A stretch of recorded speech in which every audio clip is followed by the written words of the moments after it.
नमस्ते नमस्कार प्यारे साथियों, कैसे हैं आप सभी। उम्मीद करती हूँ सभी प्यारे बच्चे बढ़िया हैं, मस्त ज़बरदस्त शानदार जिंदाबाद हैं, तो एकदम बेहतरीन है। तो सभी प्यारे साथियों का मैं भावना भाटी स्वागत करती हूँ आपके अपने प्यारे से परिवार रोजगार विद अंकित में। तो चलिए भाई, जल्दी से आ जाएंगे सभी बच्चे, क्लास के साथ जुड़ जाइए। और क्लास को कर रहे हैं हम लोग शुरू, और टॉपिक हमारा चल रहा था क्लासिफिकेशन। तो क्लासिफिकेशन के बारे में ही आज हमारी चर्चा रहेगी। तो क्लासिफिकेशन को आज हम लोग ओवर करने की कोशिश करते हैं, थोड़ा बहुत बचेगा जिसको कल खत्म कर देंगे हम। तो वर्गीकरण की बात चलेगी, क्लासिफिकेशन की बात चलेगी। तो प्यारे बच्चे, मैंने आपको कल की क्लास में बताया था कि 5 जगत वर्गीकरण के आधार पर, जो पहला जगत था मोनेरा जिसको हमने कंप्लीट पढ़ लिया था, फिर दूसरा जगत था प्रोटिस्टा उसको भी हमने पढ़ लिया था, और तीसरा जगत था फंजाई जिसके बारे में बात चल रही थी। तो फंजाई के बारे में मैंने आपको कल बहुत सी चीजें बता दी थी। एक पॉइंट और जो फंजाई के बारे में आपको लिखना है, तो फंजाई या जो कवक जगत होता है इसके बारे में एक पॉइंट और आपको लिखना था। इनकी जड़ों में प्यारे बच्चे, जो कवक होते हैं, कवक की जड़ों में, ठीक है, एक संरचना पाई जाती है। कवक की जड़ों में राइजोइड, ठीक है, किस नाम की संरचना पाई जाती है? राइजोइड नामक संरचना पाई जाती है। तो ये एग्जाम में पूछा जाता है कि राइजोइड्स कहाँ पाए जाते हैं। तो आप लोग बताएंगे कि जो कवक होते हैं इनकी जड़ों के अंदर एक संरचना पाई जाती है जिसको हम किस नाम से जानते हैं? राइजोइड। तो कवक की जड़ों में राइजोइड नामक संरचना पाई जाती है, ठीक है। तो लिख लीजिएगा, rhizoid structure, rhizoids structure are present, rhizoid structure are present in the root of, ठीक है, in the root of fungus.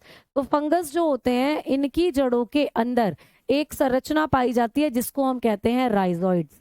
अब राइजोइड्स जब बहुत सारे हो जाते हैं, या ये राइजोइड्स जब आपको बहुत सारे नजर आए, तो इन्हीं को हम हाइफी भी कहते हैं। तो एक और चीज आती है बेटा, हाइफी।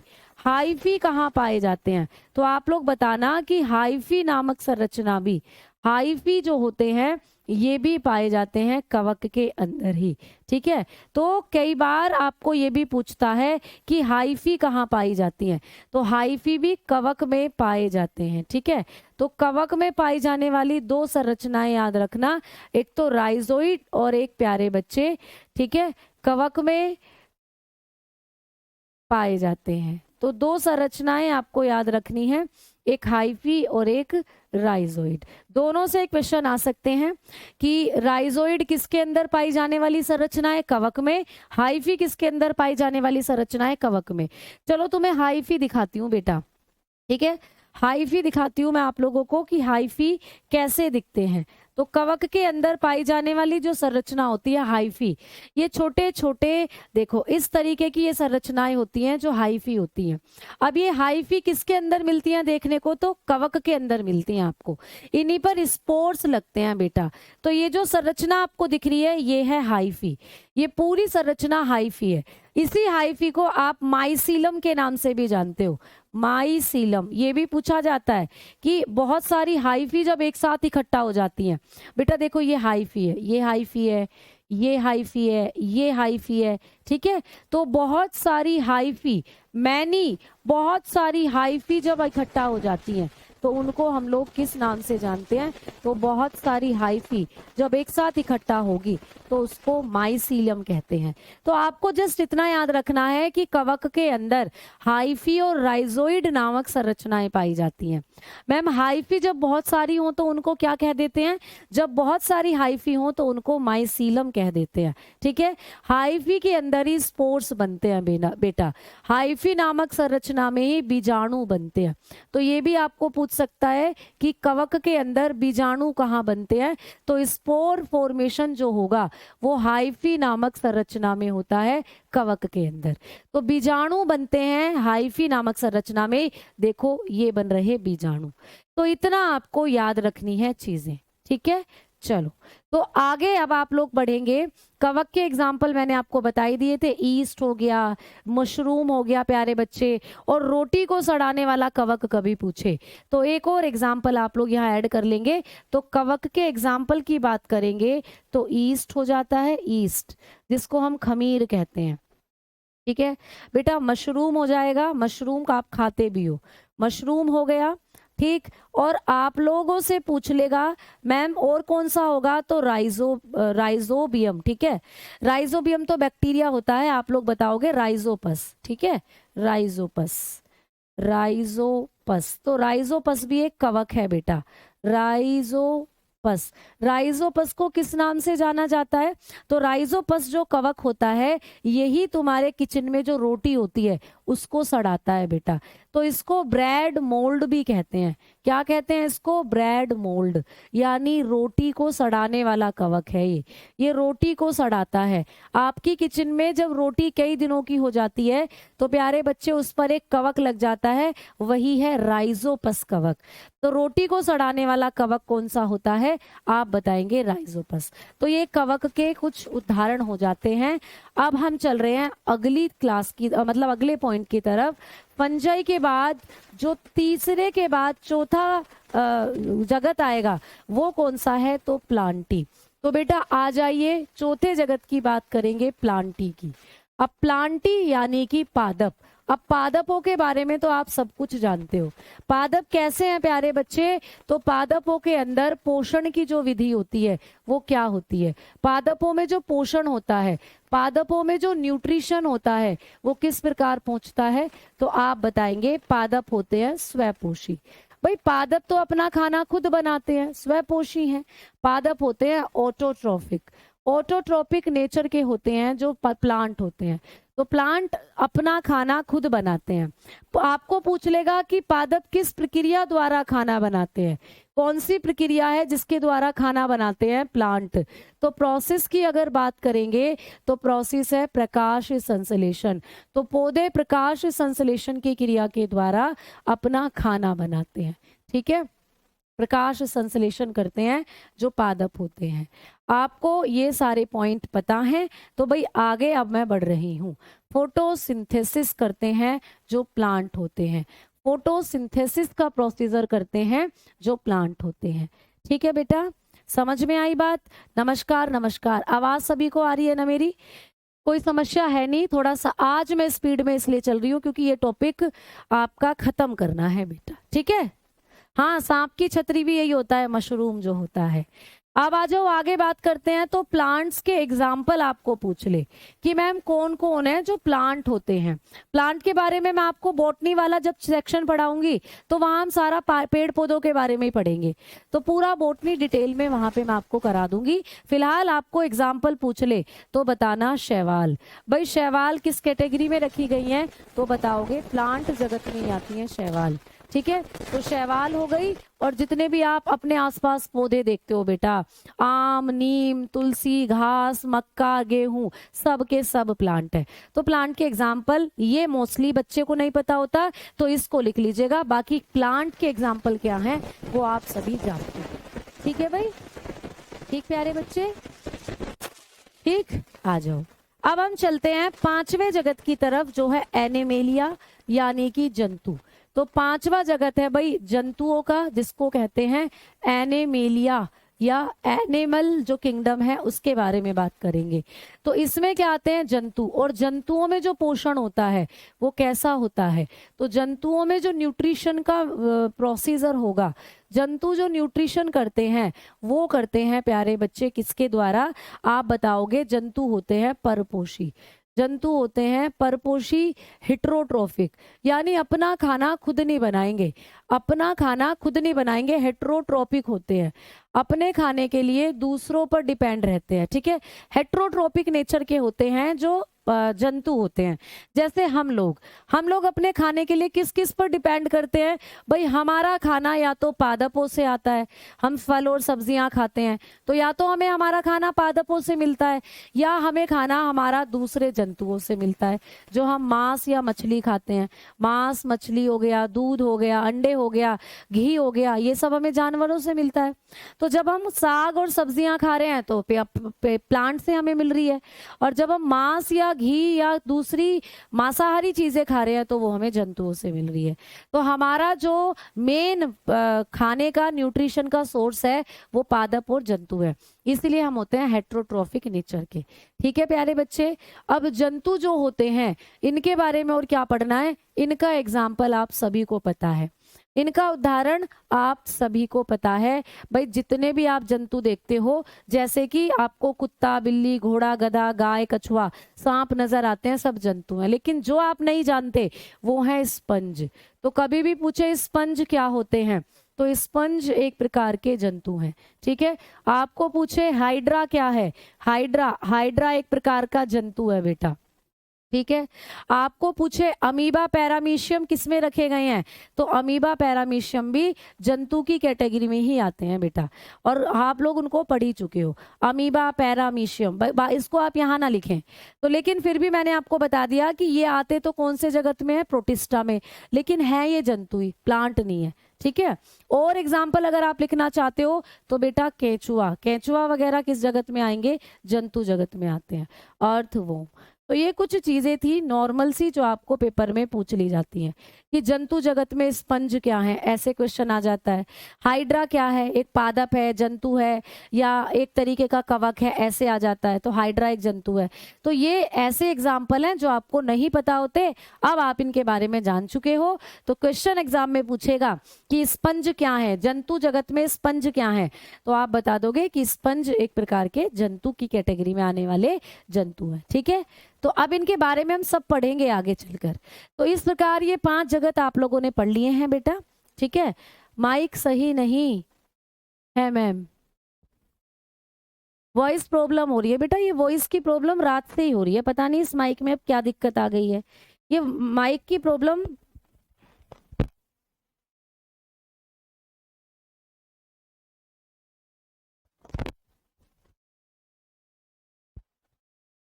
अब बताओ, अब भी कोई दिक्कत है?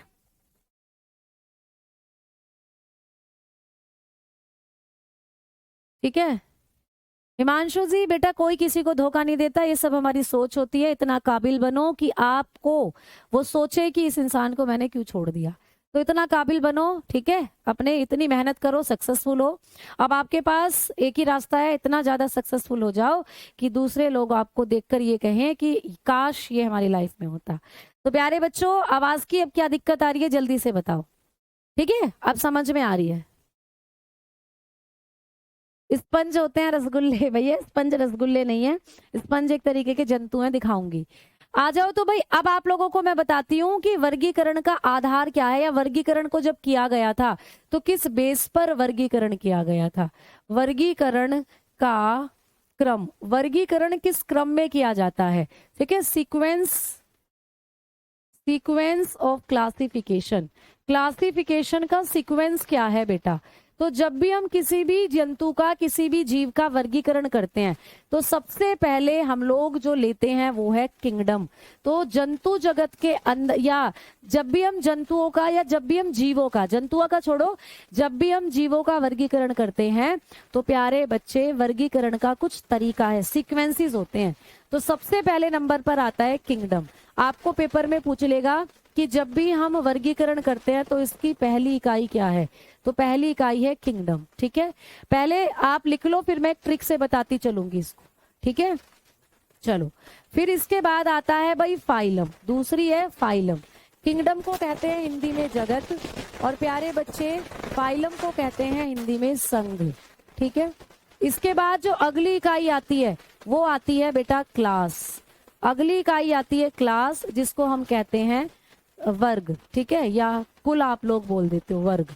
ठीक है, इसके बाद क्लास के बाद आती है,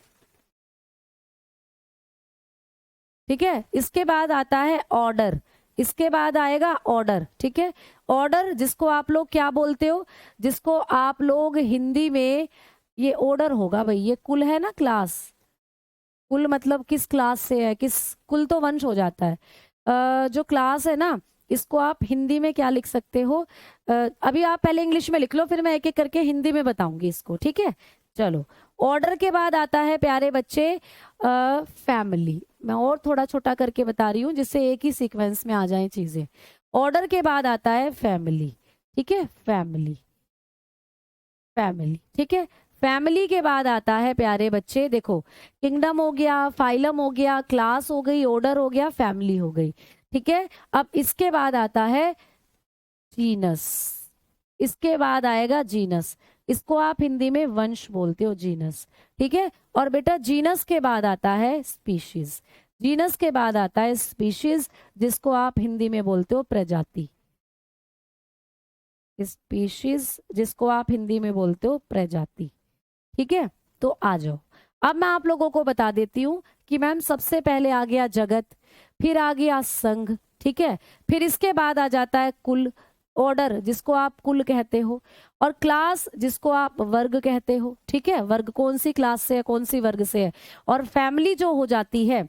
अब ये फैमिली, अच्छा ऑर्डर जो होगा इसको आप मत लिखना, फैमिली को लिखना आप लोग, क्या, वर्ग, नहीं नहीं कुल। अब ये थोड़ा सा हिंदी में मुझे हमेशा इनमें मिस्टेक लगती है, तो आप इसको हिंदी में छोड़ दो, मैं अभी आपको क्लियर करके बताऊंगी, ठीक है। ऑर्डर को क्या कहा जाता है हिंदी में, और प्यारे बच्चे फैमिली को क्या कहा जाता है, इनमें हमेशा थोड़ा सा मुझे कंफ्यूजन हिंदी वाले वर्ड में रहता है, तो अभी आप इसको मत लिखो, ठीक है। चलो सुनो मेरी बात, अब देखो ट्रिक से इसको एक याद कर सकते हो आप लोग। ट्रिक क्या है, ध्यान से सुनना, इंग्लिश वालों के लिए, हिंदी वालों को तो खैर याद ही करना पड़ेगा, हिंदी में तो मैं खुद कंफ्यूज रहती हूँ कि ऑर्डर को हिंदी में क्या कहते हैं, ठीक है। फाइलम तो प्यारे बच्चे संघ ही होगा, क्लास हो जाती है वर्ग, और ऑर्डर हो जाता है, अब ऑर्डर को आप लोग किस नाम से जानेंगे हिंदी में, थोड़ा सा ये मुझे चेक करना पड़ेगा, ठीक है। कक्षा नहीं बेटा, क्लास जो है वो कक्षा नहीं होगी, यहाँ पे केमिस्ट्री नहीं पढ़ रहे हैं, केमिस्ट्री में कक्षा नहीं होती। अब मुझे ये दिक्कत, ये कंफ्यूजन है कि ऑर्डर कुल होगा या फैमिली कुल होगी। ऑर्डर मुझे याद नहीं आ रहा है, बेसिकली हिंदी में गण आ गया याद बेटा, तो इसको कहा जाता है गण, और ये होता है कुल। लो हो गया, मैं इसमें हमेशा, मुझे हिंदी में थोड़ा सा ये हमेशा आगे पीछे हो जाती है चीजें, याद आ गया, बिल्कुल सही है। तो जगत, संघ, वर्ग, गण, कुल, वंश और प्रजाति, ये होता है सीक्वेंस प्यारे बच्चे, ठीक है। समझ में आ गई बात, तो मैंने लिख दिया भाई हिंदी में, अब ये बिल्कुल सही है। अब इंग्लिश में आप इसको एक बार याद कर लो। देखो होता क्या है, क्या है ट्रिक, ट्रिक क्या है, एक राजा था भाई, राजा, किंग माने क्या होता है, राजा। तो कहानी किससे शुरू होती है, राजा से शुरू होती है। एक राजा था जिसका नाम फाइलम था, तो राजा था, राजा का नाम क्या था, फाइलम। वो तीसरी क्लास तक पढ़ा हुआ था केवल, राजा कितने क्लास तक पढ़ा हुआ था, थर्ड क्लास तक। तो भाई तीसरे नंबर पर क्या आ रहा है, क्लास, तो पहले नंबर पर किंगडम है, दूसरे नंबर पर फाइलम है, तीसरे नंबर पर क्या है बेटा, क्लास है, तीसरे नंबर पर क्या है, क्लास। तो एक राजा था जिसका नाम फाइलम है, और वो कितनी क्लास तक पढ़ा हुआ था, थर्ड क्लास तक। थर्ड क्लास से समझ में आ जाएगा कि तीसरे नंबर पर क्लास रखनी है, ठीक है। वो भैया थर्ड क्लास तक पढ़ा था, फिर भी सबको ऑर्डर देता रहता था। राजा का काम तो ऑर्डर देना, ये करो, वहां आक्रमण कर दो, वहां पर, वहां की सेना पर आक्रमण कर दो। तो राजा ने क्या करा, ऑर्डर देना शुरू करा। ऑर्डर देते देते उसकी जो फैमिली थी, राजा की जो पूरी फैमिली थी, वो जीनियस स्पीशीज की हो गई। मतलब राजा की फैमिली भी जीनियस स्पीशीज की हो गई। भाई राजा का बेटा राजा, और राजा का बेटा राजा बनता है, तो उसका काम भी यही है, ऑर्डर देना। तो ऐसे करके एक ट्रिक आप याद कर सकते हो कि सबसे पहले बात शुरू होती है राजा से। एक राजा था जिसका नाम फाइलम था, वो थर्ड क्लास तक पढ़ा हुआ था, वो सबको ऑर्डर देता रहता था। ऑर्डर देते देते उसकी जो पूरी फैमिली थी वो भी जीनियस स्पीशीज की हो गई। तो इस तरीके से आप क्या कर सकते हो, इसको याद कर सकते हो, ठीक है। चलो बेटा, सूरज जी बिल्कुल आपका पेपर बहुत बेहतरीन जाए, ठीक है, आ जाओ। फैमिली कुल होती है, हाँ बेटा मैंने लिख दिया फैमिली कुल, ठीक है। चलो, तो इस तरीके से ये सीक्वेंस है। अब इसमें से आपको पेपर में क्वेश्चन कैसे बनता है कि वर्गीकरण की सबसे बड़ी इकाई क्या है। तो भाई वर्गीकरण की जो कहानी शुरू हो रही है वो किंगडम से, तो ये सबसे बड़ी इकाई होती है, ये बड़ी इकाई है, वर्गीकरण की सबसे बड़ी इकाई है ये। आपको पूछेगा कि बिगेस्ट यूनिट ऑफ क्लासिफिकेशन क्या होती है, तो ये है बिगेस्ट यूनिट ऑफ क्लासिफिकेशन। तो ये आपको एक क्वेश्चन आ सकता है पेपर में कि वर्गीकरण की सबसे बड़ी इकाई क्या है। आपने लिख दिया क्या होती है, जगत, सबसे बड़ा है जगत, ठीक है। फिर सबसे छोटी इकाई क्या होती है वर्गीकरण की, तो वर्गीकरण की सबसे छोटी इकाई होती है प्रजाति। तो सबसे छोटी इकाई होती है प्रजाति। तो ये दो क्वेश्चन आपको बनते हैं पेपर के अंदर, ठीक है। स्मॉलेस्ट यूनिट, तो वर्गीकरण की सबसे बड़ी इकाई और वर्गीकरण की सबसे छोटी इकाई कौन सी होती है, ये आपको पूछा जाता है। तो वर्गीकरण की सबसे बड़ी इकाई होता है जगत, जगत बहुत बड़ा है, और सबसे छोटा होता है स्पीशीज यानी कि प्रजाति। जैसे आपने देखा शेर, शेर की कई प्रजातियां पाई जाती हैं। शेर में आप लोगों को जैसे बिल्ली, बिल्ली की कैटेगरी से है जो शेर है, तो छोटी बिल्ली भी होती है जो आपके घरों में है, और जंगल में बड़ी बिल्ली भी होती है जो शेर होता है ना। कुत्ते की कई प्रजाति होती हैं, कोई जर्मन शेफर्ड है, कोई डाबरमैन कुत्ता है ना, कोई पिटबुल कुत्ता है, तो अलग अलग प्रजातियां हैं कुत्तों की भी। लेकिन जो आप लोगों का किंगडम है इसमें सब आ जाएंगे। किंगडम दो है बेटा, पादप जगत और जंतु जगत। तो किंगडम सबसे बड़ी इकाई है, एक पादपों का जगत है और एक जंतुओं का जगत है, ठीक है। तो सबसे छोटी इकाई हो जाती है आप लोगों की स्पीशीज, और सबसे बड़ी इकाई हो जाती है क्लासिफिकेशन यानी कि किंगडम, ठीक है। क्लास कैसे रुक गई, क्लास तो चल रही है बेटा, आ जाओ। आज साउंड में थोड़ी सी दिक्कत हो ही रही है, तो आप लोग थोड़ा सा मैनेज करके चलेंगे। अब हम बढ़ रहे हैं बेटा अगली क्लास की तरफ। अब आप लोगों को कभी भी पूछेगा, अब क्वेश्चन यहाँ से आएंगे फाइलम से। तो बेटा जो जंतु जगत होता है इसमें है फाइलम, फाइलम पादपों के अंदर नहीं होता। संघ जो है, फाइलम जो होते हैं ये केवल जंतुओं के अंदर देखने को मिलते हैं, केवल जंतुओं में होते हैं प्यारे बच्चे, केवल जंतुओं में देखने को मिलता है संघ, ठीक है, केवल जंतुओं में होता है। तो कभी भी पूछे कि इनमें से वर्गीकरण की कौन सी इकाई है जो केवल जंतुओं से संबंधित है, तो फाइलम केवल जंतुओं से संबंधित है। इसमें केवल आप एनिमल्स के बारे में पढ़ते हो, ओनली एनिमल्स में आपको देखने को मिलती है, ठीक है। तो वर्गीकरण की कौन सी इकाई केवल जंतु वर्ग से संबंधित है, तो जंतुओं से संबंधित है फाइलम। फाइलम पौधों में नहीं होता बेसिकली, ठीक है। तो आ जाओ भाई बात करते हैं हम फाइलम की। तो जंतु जगत के अंदर जो फाइलम होते हैं उनके बारे में बात करेंगे। एनिमल फाइलम की अब बात चलेगी, एनिमल फाइलम, ठीक है। एनिमल फाइलम, जंतु जगत या जंतु संघ की अब हम करेंगे बात। तो जंतु संघ की जब हम बात करते हैं तो जंतुओं में कौन कौन से संघ होते हैं ये आपको पेपर में पूछा जाता है, ठीक है। तो जंतु जगत या जंतु संघ की अगर बात करते हैं हम लोग, फाइलम की बात करते हैं, तो मेनली दो फाइलम है जंतुओं के अंदर जो होता है, आप लोग बताएंगे कॉर्डेटा एंड नॉन कॉर्डेटा। तो लिख लीजिएगा, कॉर्डेटा है एक तो बेटा, कॉर्डेटा जिसको कहते हैं कशेरू की, कशेरू की, ठीक है। और दूसरा है नॉन कॉर्डेटा, दूसरा है प्यारे बच्चे नॉन कॉर्डेटा। तो कॉर्डेटा और नॉन कॉर्डेटा किसमें पाए जाने वाले संघ हैं, आप कहेंगे ये जंतुओं के अंदर होते हैं। तो कशेरू की और अकशेरू की, ठीक है। तो कशेरू की और अकशेरू की जो होते हैं ये जंतु जगत में पाए जाने वाले संघ होते हैं, ठीक है। तो कशेरू की और अकशेरू की ये जंतु जगत में पाए जाने वाले संघ होते हैं बेटा। तो जंतु जगत को मेनली दो संघों में बांटा है, कॉर्डेटा और नॉन कॉर्डेटा। मैडम जी कॉर्डेटा जो है इनका एक और नाम है, इनको हम वर्टिब्रेट भी कहते हैं। क्या कहते हैं प्यारे बच्चे, इनको आप वर्टिब्रेट भी कहते हो, इनको वर्टिब्रेट के नाम से भी जाना जाता है, इनको हम लोग वर्टिब्रेट भी कहते हैं, वर्टिब्रेट। मैम वर्टिब्रेट यानी कि जिनमें रीढ़ की हड्डी हो, और इनको हम लोग किस नाम से जानते हैं, नॉन वर्टिब्रेट। इनको हम लोग नॉन वर्टिब्रेट के नाम से जानते हैं, इनको कहा जाता है नॉन वर्टिब्रेट। तो इनका एक एक नाम और है वो और याद रख लेना, वर्टिब्रेट और नॉन वर्टिब्रेट, या फिर कॉर्डेटा और नॉन कॉर्डेटा। मैडम जी इनके बारे में हमें बताओ ये क्या होते हैं। तो सबसे पहला पॉइंट की कॉर्डेटा कौन होते हैं, सबसे पहला पॉइंट की कॉर्डेटा कौन होते हैं, ठीक है। मैं आपके कमेंट थोड़े बड़े कर लूं, मुझे लग रहा है मैं अंधी होने वाली हूँ थोड़े दिनों में। स्कोर कम आ रहा है, कुछ मार्गदर्शन करो बेटा, पहले पढ़ लो सारी चीजों को फिर लगाना, फिर आप अपना स्कोर के बारे में थोड़ी सी चिंता करना, ठीक है। सब ठीक चल रहा है, चलो आ जाओ। तो अब आप लोगों को मैंने बताया कि जंतु संघ को दो वर्गों में बांटा है, कॉर्डेट्स, नॉन कॉर्डेट्स। आ जाओ कॉर्डेट की बात करते हैं तो लिखना नोटोकॉर्ड पाई जाती है, नोटोकॉर्ड पाई जाती है प्यारे बच्चे।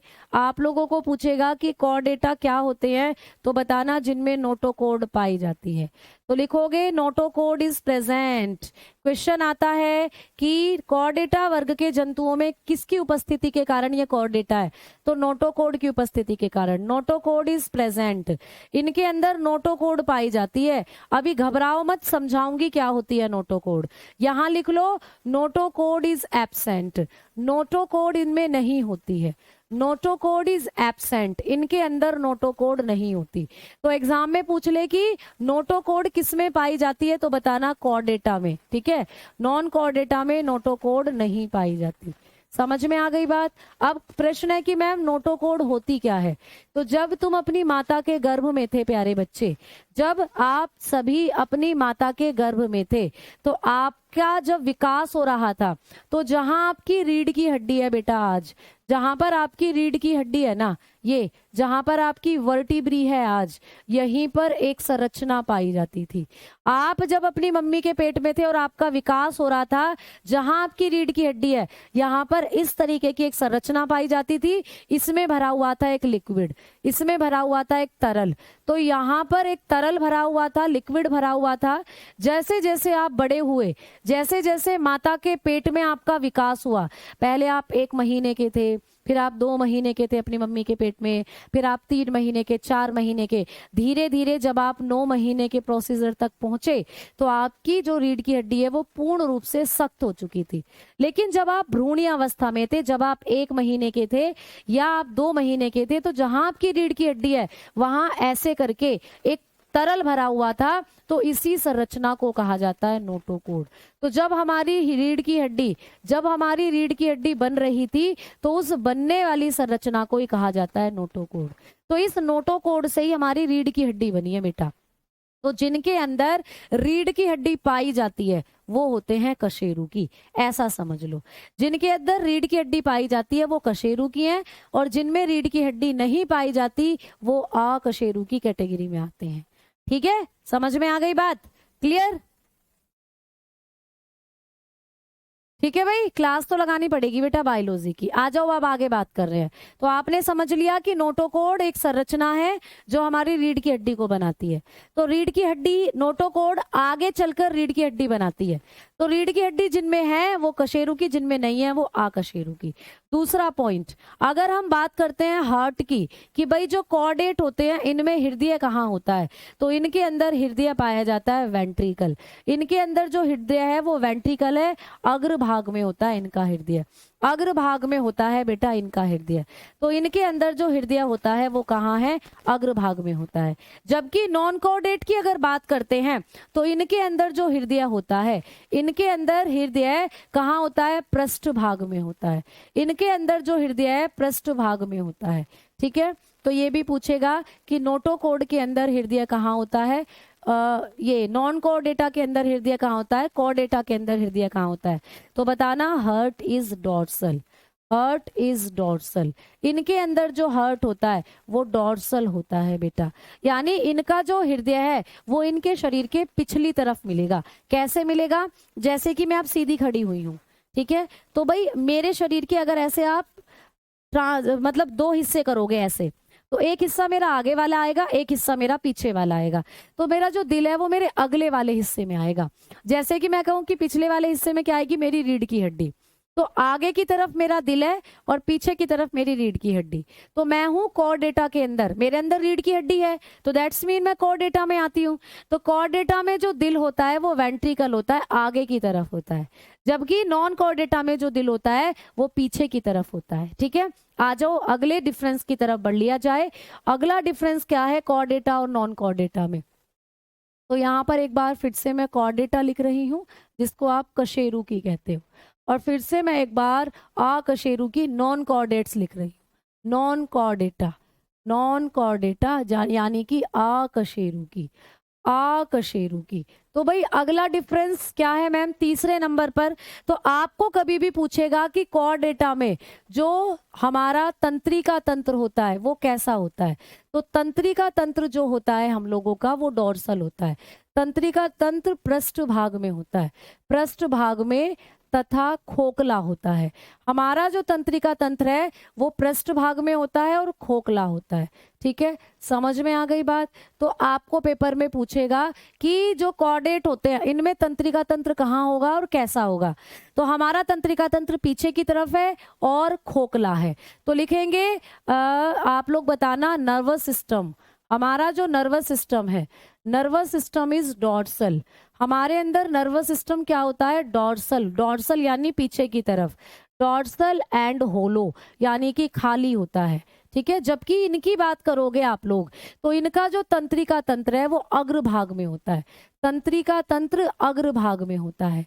ठीक है, इनका तंत्रिका तंत्र अग्रभाग में है, हमारा दिल अग्रभाग में था, इनका तंत्रिका तंत्र अग्रभाग में है, तंत्रिका तंत्र अग्रभाग में होता है। ठीक है, तो तंत्रिका तंत्र कहाँ होता है बेटा? अग्रभाग में होता है। और कैसा होता है? तथा ठोस होता है। हमारा तो खोखला है, इनका होता है ठोस।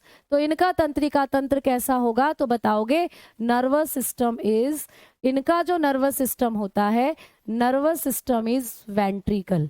ठीक है, nervous system is ventricle and solid. तो इनका जो तंत्रिका तंत्र होता है वो ठोस होता है, सॉलिड प्रकार का होता है। ठीक भाई, समझ में आ गई बात? हाँ बेटा, क्लास जरूर लगानी पड़ेगी आप लोगों को। चलो आगे बात करते हैं अब हम लोग।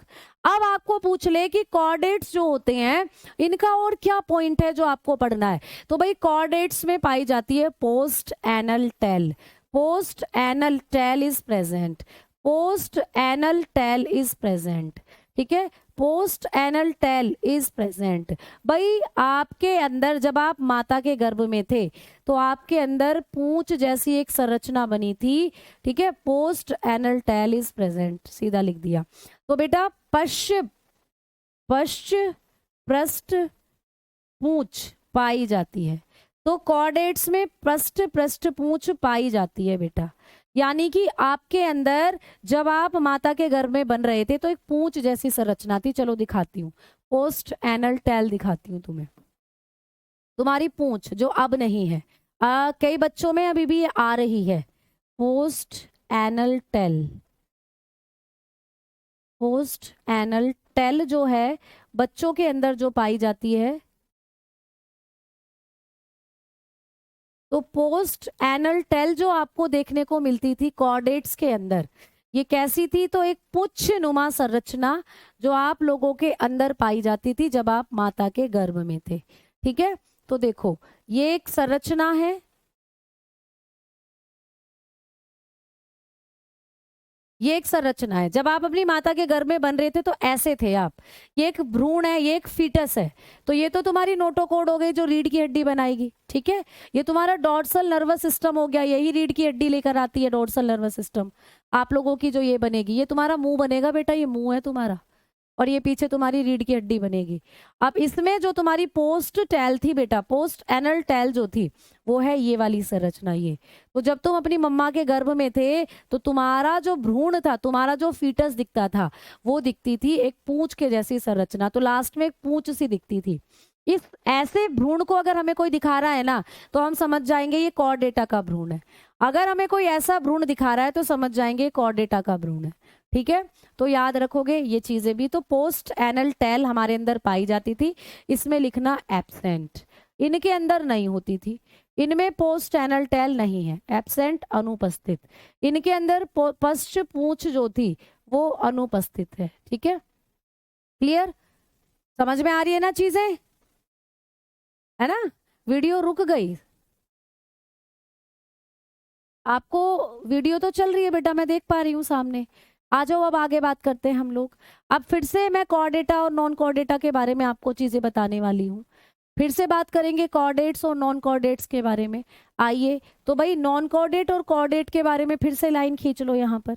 अब बात करते हैं कॉर्डेट के बारे में एक बार फिर से, कॉर्डेटा और फिर से बात करते हैं नॉन कॉर्डेटा। अब आपको अगला जो डिफरेंस है कॉर्डेटा और नॉन कॉर्डेटा में जो पूछा जाएगा वो ये कि जो कॉर्डेट्स होते हैं ना, इनके अंदर फेरिंजियल गिल्स प्रेजेंट रहते हैं।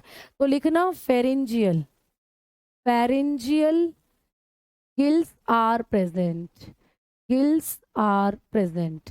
अब ये क्या होते हैं मैम? Pharyngeal gills. तो लिख लो पहले इसको, फेरेंजियल, फेरेंजियल फेफड़े या फेरेंजियल गलफेड़े उपस्थित, फेरेंजियल गलफेड़े उपस्थित। हमारे अंदर फेरेंजियल गिल्स पाए जाते थे। अब कई बच्चे सोचेंगे मैम गिल्स तो मछलियों में पाए जाते हैं, हमारे अंदर कहाँ गिल्स पाए जाते हैं? बिल्कुल सही बात, लेकिन जहां आपके फेफड़े हैं आज, जब आप भ्रूणीय अवस्था में थे, जब आपका विकास हो रहा था, तो आपके अंदर जहां आपके फेफड़े हैं वहां छिद्रनुमा संरचनाएं थी। फेफड़े तो बने नहीं थे, तो फेफड़ों की जगह पर छेद जैसी कुछ संरचनाएं थी, इन्हीं को कहते हैं फेरेंजियल गिल्स। तो जब हम भ्रूणीय अवस्था में थे तो जहां हमारे फेफड़े हैं वहां पर कुछ छेदनुमा संरचनाएं पाई जाती थी, उन्हीं को कहते हैं फेरेंजियल गिल्स। इनके अंदर क्या होंगे? ये नहीं पाए जाते, तो इनमें फेरेंजियल गिल्स अनुपस्थित हैं बेटा। ठीक है, अनुपस्थित हैं, एब्सेंट हैं। इनके अंदर फेरेंजियल गिल्स नहीं प्रेजेंट थे। आ जाओ अगला पॉइंट। इनके अंदर अगर हम बात करते हैं कॉर्डेट्स के अंदर, तो ब्लड जो है बेटा, ब्लड, ब्लड सर्कुलेटरी या ब्लड पिगमेंट जो है बेटा, वो क्या है? ब्लड पिगमेंट आपके अंदर क्या है? तो आप बताएंगे haemoglobin. Blood pigment is haemoglobin. भाई आपका जो खून है उसका लाल रंग होता है, और लाल रंग किसके कारण है? हेमोग्लोबिन के कारण। तो बताओगे रुधिर वर्णक हेमोग्लोबिन होता है, रुधिर वर्णक हेमोग्लोबिन होता है। हमारे अंदर जो रुधिर को लाल करने वाला वर्णक है वो हेमोग्लोबिन है। तो हमारे खून में जो रुधिर वर्णक है वो हेमोग्लोबिन है। जबकि इनके अंदर अगर बात करते हैं कॉर्डेट्स के अंदर, तो कॉर्डेट्स में जो ब्लड पिगमेंट है, इनके अंदर जो रुधिर वर्णक प्रेजेंट होता है वो कौन सा है? Blood pigment is haemocyanin, haemocyanin. तो इनके अंदर जो ब्लड पिगमेंट पाया जाता है वो हेमोसाइनिन है। तो रुधिर वर्णक इनके अंदर क्या है? तो रुधिर वर्णक हेमोसाइनिन है। क्या है बेटा? हेमोसाइनिन, हेमोसाइनिन है। और बेटा एक और हो सकता है हेमोलिम्फ, हेमोसाइनिन या हेमोलिम्फ, लिख लेना इसको भी, हेमोलिम्फ। मैंने कहा था कि हेमोसाइनिन जो होता है ये नीले रंग का खून वाला पिगमेंट है, और हेमोलिम्फ सफेद रंग के खून वाला पिगमेंट है। तो ये जो आपके कॉर्डेट नॉन कॉर्डेटा में आते हैं ना, इनका खून या तो नीला होता है या इनका खून बेटा सफेद होता है। तो इनके खून के अंदर हेमोग्लोबिन नहीं होता, इनके खून के अंदर पाया जाता है क्या? हेमोसाइनिन और हेमोलिम्फ पिगमेंट। अब मैडम एक नोट करके यहाँ पे चीज लिख लेना, एक नोट कर चीज लिख लेना। एक थोड़ा सा डिफरेंस है यहाँ पर जो आपको पढ़ना है। कैचुए की जब बात चलेगी, कैचुआ, तो बेटा कैचुआ भी इसी में आता है नॉन कॉर्डेट में, ठीक है, लेकिन कैचुए के अंदर हेमोग्लोबिन पाया जाता है। तो कैचुए में कैसा ब्लड पिगमेंट होता है? हेमोग्लोबिन। तो कैचुए में हेमोग्लोबिन पाया जाता है। ये आपको पूछ सकता है कि कौन सा नॉन कॉर्डेटा वर्ग का जंतु है जिसके ब्लड के अंदर हेमोग्लोबिन पिगमेंट होता है। तो कैचुए की अगर बात कर रहे हैं अर्थवॉर्म की, तो अर्थवॉर्म जो होता है इसमें लाल रंग का खून होता है, और लाल रंग का खून है तो इसके शरीर में कौन सा पिगमेंट होगा? रुधिर के अंदर हेमोग्लोबिन। बाकी नॉन कॉर्डेट वर्ग के अंदर जो भी जंतु आते हैं ना, उनके खून का रंग कभी भी लाल नहीं होगा, कैचुए को छोड़कर। क्या होगा मैडम? उनके खून का रंग नीला होगा या सफेद होगा। ठीक है, समझ में आ गई बात? क्लियर? रितेश, अच्छा मुझे ये बताओ कि कितने ऐसे बच्चे हैं जिनको चीजें समझ में आ रही हैं और जिनको चीजें समझ में नहीं आ रही हैं? एक बार मुझे ये बता दो तुम जल्दी से, मैं फिर आगे बढ़ना चाहती हूँ। प्यारे बच्चों जल्दी से बताओ, मैम जल्दी से बताएं भाई, कितने बच्चे हैं जिनको चीजें समझ में आ रही हैं? जिनको समझ में आ रही हैं चीजें वो थम्स अप कर दो। फिर मैं एक बार फिर से तुम्हें कहानी सुनाऊंगी सारी, और तुम्हें एक एक चीज समझ में ना आई ना तो तुम्हारे कान के पकड़ के पीछे एक एक लगाऊंगी खींच के। जल्दी से बताओ भाई, कितने ऐसे बच्चे हैं जिनको समझ में आ रहा है? थम्स अप करो, फिर मैं आइडिया लगाती हूँ कि तुम लोग कर क्या रहे हो। जल्दी से जल्दी थम्स अप करो भाई, जिसको भी चीजें समझ में आ रही हैं, जिनको भी चीजें समझ में आ रही हैं थम्स अप कर कर चलो, फिर मैं तुम्हें बताती हूँ सारी चीजें, क्योंकि मैं तो एकदम एक एक चीज को क्लियर करके आपको बता रही हूँ। फिर भी आप ऐसे कमेंट करोगे कि मैम आप क्या पढ़ा रही हो, सर के ऊपर से जा रहा है, तो वो तुम पढ़ना नहीं चाहते हो। फिर आ रहा है मैम, समझ में आ रहा है, चलो बहुत बढ़िया, कोई बात नहीं। एक बार फिर से समझ लो बेटा, ये सारी चीजें मैंने आपको जो पढ़ाई हैं, ये सारी चीजें आपको बहुत सिंपल हैं और आपको सब आता है। मैंने फंजाई के बारे में पढ़ाया आपको, मैंने कहा कि फंजाई जो है कवक, कल की क्लास में भी कवक के बारे में पढ़ाया था। ये एक तरीके के पौधे होते हैं जो प्रकाश संश्लेषण नहीं करते। इनकी जो जड़ें हैं इनमें पाई जाते हैं राइजोइड। तो राइजोइड किसकी जड़ों में पाई जाने वाली संरचना है? कवक की। और कवक के अंदर ही पाई जाती है हाइफी। हाइफी भी किस में पाई जाते हैं? कवक में। हाइफी का मैंने आपको फोटो भी दिखाया था, ठीक है।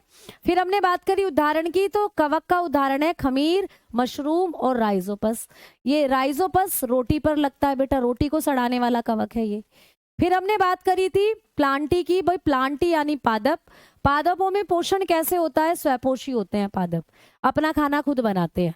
कैसे बनाते हैं? प्रकाश संश्लेषण करके अपना खाना खुद बनाते हैं, ठीक है। उदाहरण मैंने बताया था शैवाल, और सब उदाहरण आप पेड़ पौधों के बारे में जानते ही हो। अगर मैं यहाँ लिखवा दूं आम का पौधा, ज्वार का पौधा, गेहूं का पौधा, मक्का का पौधा, ये लिखवाऊं तो टाइम वेस्ट है। भाई आपको पता है पौधे क्या होते हैं, सबको आपको उदाहरण पता है। फिर हमने बात करी थी जंतुओं के बारे में। जंतु परपोषी होते हैं, हेट्रोट्रोफिक होते हैं। जंतु जो होते हैं ये दूसरों पर निर्भर करते हैं अपने खाने के लिए। हम अपना खाना कहाँ कहाँ से लेते हैं? आप सब्जियां खाते हो, आप फल खाते हो, वो पेड़ पौधों से मिलती हैं आपको। और आप अंडे, घी, दूध, मांस, मछली खा रहे हो, वो जंतुओं से मिलती है। तो हम अपने भोजन के लिए दूसरों पर डिपेंड रहते हैं, इसीलिए हम हैं परपोषी, ठीक है। फिर मैंने आपको पढ़ाया कि जंतुओं का उदाहरण, भाई कुत्ते, बिल्ली, गधे, घोड़े, सांप, मकड़ी, बिच्छू, ये तो तुम जानते ही हो, सब जंतु हैं, है ना। लेकिन तुम नहीं जानते स्पंज के बारे में, तो स्पंज भी एक तरीके का जंतु होता है। हाइड्रा के बारे में, हाइड्रा भी एक तरीके का जंतु है। और कैंचवे, जौक, ये सब भी जंतु होते हैं बेटा, ठीक है। फिर हमने बात करी है कि मैम जब हम वर्गीकरण करेंगे, जैसे 5 जगत मैंने आपको पढ़ा दिए, अब आप बात आती है कि वर्गीकरण का क्रम क्या है, कैसे कैसे हम रखेंगे जीवों को। तो वर्गीकरण को करने का एक क्रम है, मैंने ट्रिक भी बताई थी। क्रम क्या है? सबसे पहले किंगडम आता है, फिर फाइलम आता है, फिर क्लास आती है, फिर ऑर्डर आता है, फिर फैमिली आती है, फिर जीनस आता है, फिर स्पीशीज आती है। एक राजा था, किंग, किंग माने क्या होता है? राजा। किंग, किंगडम से बना किंग, किंग माने राजा।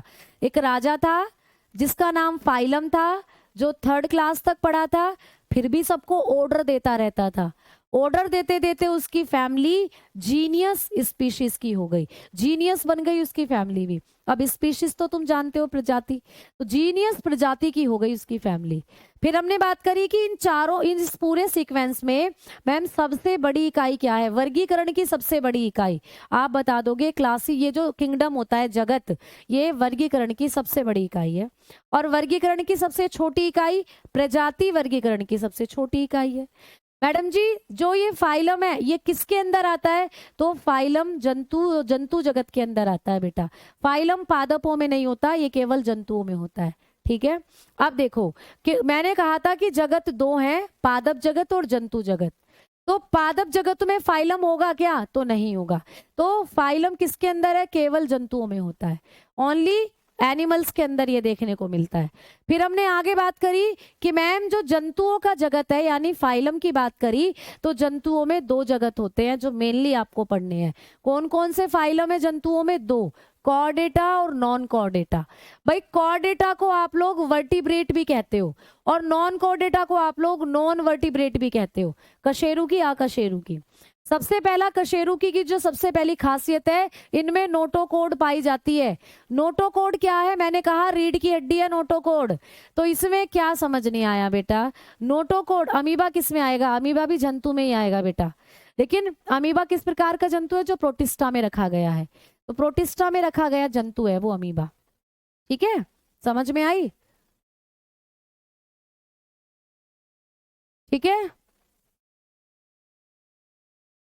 बेटा, वो तो अपनी अपनी सोच है कि हम मांस मछली खाते हैं नहीं, तो वो तो अपनी अपनी सोच है, लेकिन जब भी बुक्स पढ़ोगे तो उसमें यही लिखा मिलेगा कि मांसाहारी और शाकाहारी जंतु। ठीक है, वो अपनी अपनी सोच है कि किसी को अच्छा लगता है, किसी को नहीं लगता। तो सोच, हमें अपनी सोच जो है उसको गलत या सही नहीं कहना चाहिए। तो ये सोच है हर किसी व्यक्ति की, जो खाते हैं उन्हें अच्छा लगता है, जो नहीं खाते उन्हें अच्छा नहीं लगता। अब आ जाओ नोटोकोड। नोटोकोड होती है रीढ़ की हड्डी। भाई जब तुम मम्मी के पेट में बन रहे थे तो जहां तुम्हारी आज रीढ़ की हड्डी है वहां एक लिक्विड भरा हुआ था, उस लिक्विड को ही कहते हैं नोटोकोड। वही लिक्विड सूख गया, सूख कर टाइट हो गया और टाइट होकर बन गई तुम्हारी ये रीढ़ की हड्डी। तो कशेरू की क्यों कहते हैं? कशेरू की का मतलब रीढ़ की हड्डी। इनमें रीढ़ की हड्डी पाई जाती है। क्लास हो सकता है ब्लिंक हो जाए क्योंकि लाइट का इशू, मैंने कहा था कल तूफान आया था, चल रहा है बेटा। तो पेड़ जो है उनके ऊपर तार गिर गए हैं, उनकी छटाई हो रही है, 11,000 की लाइन काट दी गई है। तो हो सकता है क्लास थोड़ी देर में बंद हो जाए, बट अभी आपको चल रही है तो चलाते रहो। अगला है बेटा नॉन कॉर्डेटा में कॉर्ड नोटोकोड नहीं पाई जाती, इनमें रीढ़ की हड्डी है ही नहीं। जब तुम किसी सांप को देखोगे, कोई सांप पड़ा हुआ है खेत में, वो मर गया, उस सांप को सारा मांस, कील, ये जो चील होते हैं वो खा गई, उसका सारा मांस वगैरह, तो उसकी हड्डियां हड्डियां बच गई। तो जब आप सांप की हड्डी देखते हो तो तुम्हें दिखता है ना ऐसे सांप की हड्डी पड़ी रहती है, ऐसे ऐसे ये सांप की हड्डी पड़ी रहती है। तो ये जो बीच वाली हड्डी है ये सांप की रीढ़ की हड्डी ही तो है, ये रीढ़ की हड्डी ही तो है सांप की। तो जिसमें भी रीढ़ की हड्डी मिले वो होता है प्यारे बच्चे कॉर्डेटा, जिसमें ना मिले वो होता है नॉन कॉर्डेटा। तो सांप भी इसी में आता है कॉर्डेटा में। ठीक है, अब हमने बात करी कि इनमें हर्ट कहाँ होता है? वेंट्रल, अग्रभाग में। अगर तुम मेरे शरीर को ऐसे काट दोगे, एक हिस्सा पीछे गिरेगा जाकर, एक हिस्सा आगे गिरेगा जाकर, तो आगे वाले हिस्से में होगा मेरा दिल। तो कॉर्डेटा के अंदर जो दिल होता है वो आगे की तरफ होता है, वेंट्रल, अग्रभाग में होता है। वही मैंने बात बताई, कितना सिंपल। नॉन कॉर्डेटा में कहाँ होता है? पीछे की तरफ होता है। नॉन कॉर्डेटा में जो दिल होता है पीछे की तरफ होता है। ये नहीं समझ में आ रहा? ये सर, ये आपके सर के ऊपर से जा रही है चीजें, आप समझने की कोशिश ही नहीं कर रहे थे।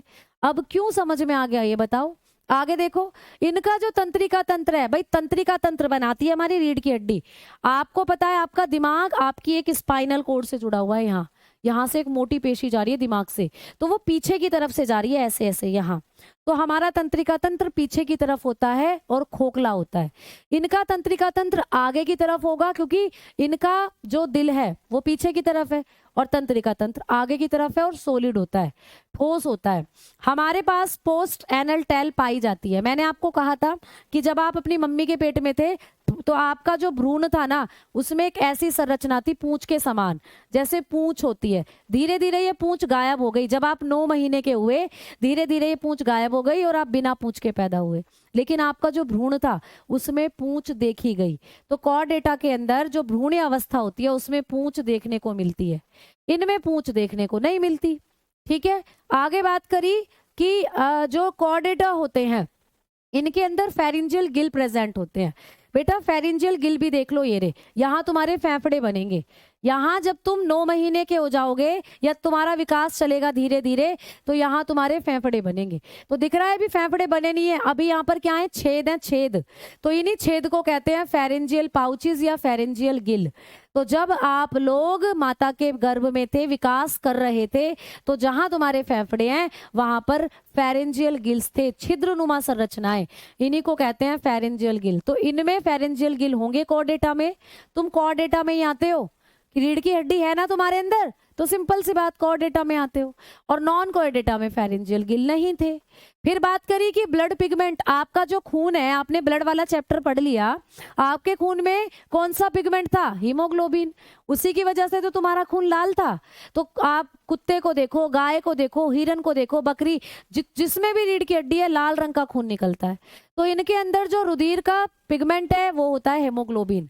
इनमें रुधिर का पिगमेंट हीमोग्लोबिन नहीं है, इनमें हेमोसाइनिन और हेमोलिम्फ पिगमेंट होते हैं। हेमोसाइनिन नीले रंग का खून बनाता है, ब्लू कलर का खून बनाएगा, और हेमोलिम्फ सफेद रंग का खून बनाएगा, व्हाइट कलर बनाएगा। समझ में आ गई बात? ठीक है, गिरगिट रंग बदलता है, गिरगिट के खून में थोड़ी है वो वर्णक, गिरगिट रंग बदलता है, गिरगिट तो रंग बदलता है लेकिन वो अलग, ठीक है। अब आ जाओ, अब आगे बात करा हमने कैंचवे का, मैंने आपको एक्सेप्शन बताया।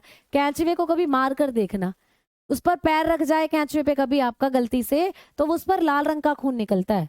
तो कैंचवे में तो लाल रंग का खून है, तो कैंचवे में होता है हेमोग्लोबिन पिगमेंट। तो कौन सा नॉन कोर डेटा है जिसमें हेमोग्लोबिन पिगमेंट है? तो कैंचवा। समझ में आ गई बात? ये बताया मैंने आपको। बड़ा दुख होता है जब बच्चे कहते हैं कि क्या पढ़ा रही हो, सर के ऊपर से जा रहा है, तुम समझने की कोशिश ही नहीं करते हो। अब भी तो आपको समझ में आई भाई चीजें, तो हमारी ज्यादा एनर्जी लगवाना चाह रहे हो तुम, ठीक है, ठीक है। अच्छा आ जाओ, अब आगे बात कर रहे हैं। नेक्स्ट फिर से कॉर डेटा और नॉन कॉर डेटा की बात चल रही है भाई। Chordata, non Chordata, फिर से कशेरुकी की बात चलेगी, और भैया फिर से कशेरुकी की बात चलेगी, नॉन कॉर्डेट की बात चलेगी। आजकल मुझे कुछ गुस्सा ज्यादा नहीं आने लग गया है, पता नहीं क्या है, ये सब हार्मोनल चेंजेस की वजह से हो रहा है बच्चों। कशेरुकी, अरे यार, आपको गुस्सा आना ना आना सब हार्मोनल चेंजेस करते हैं, पता नहीं मेरे हार्मोन्स मुझे इतना गुस्सा क्यों दिलवा रहे हैं। ठीक है, आ जाओ अब बात करते हैं आगे की तरफ। अब पढ़ेंगे हम लोग कि मैम अगला डिफरेंस क्या होता है कशेरुकी के अंदर, कॉर डेटा के अंदर और नॉन कॉर डेटा के अंदर। अगला एग्जाम्पल क्या है? तो अगला एग्जाम्पल है उदाहरण।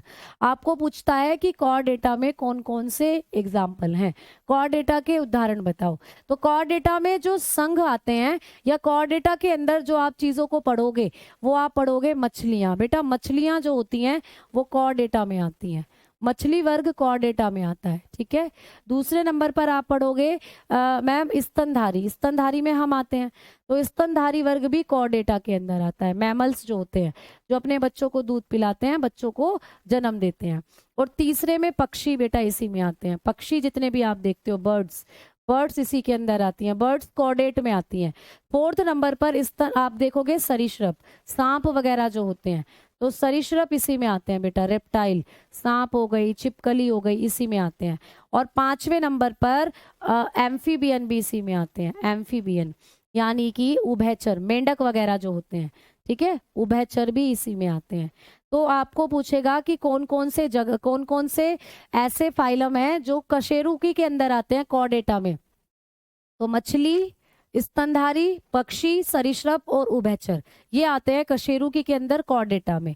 और नॉन कॉर्डेटा में कौन कौन आते हैं? तो नॉन कॉर्डेटा में आते हैं पोरीफेरा वर्ग, पोरीफेरा। तो पोरीफेरा को किस में रखा गया है? नॉन कॉर्डेट में, पोरीफेरा। अभी इनके बारे में पढ़ेंगे हम।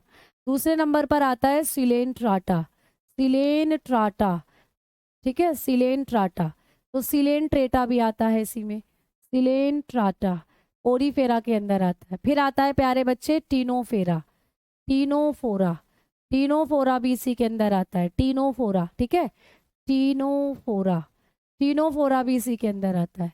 फिर आता है इसी के अंदर, आप बताओगे कि प्लेटीहेल्मिन्थीज, प्लेटीहेल्मिन्थीज, प्लेटीहेल्मिन्थीज भी इसी में आते हैं, प्लेटीहेल्मिन्थीज, चपटे क्रमी बोलते हैं जिसको, चपटे क्रमी, ठीक है, इसी में आते हैं प्यारे बच्चे।